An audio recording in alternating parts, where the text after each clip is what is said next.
Hei, salutare dragilor și bine ați venit la un nou vlog. Azi mă voi pregăti pentru școală. Deja m-am trezit și am mâncat. Îmi place la tine? Cu asta am dormit, da. Și acum mă spăl pe dinți. Am terminat la baie, acum mergem în cameră. Mă voi îmbrăca cu acești pantaloni.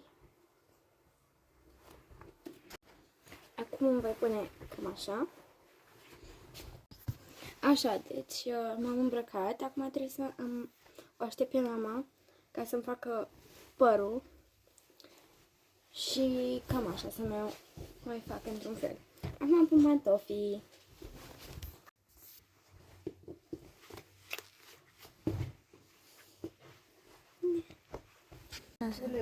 Așa, acum m-am îmbrăcat și m-am și încălțat. Oprește ăla. Și urmează să-mi pun și ghiozdanul. Unde și la cât sunt funde? Eu ți-am spus. Dovedile astea. Nu mă, că a durat o lună. Mi-am pus și ghiozdanul și tot. Perfect.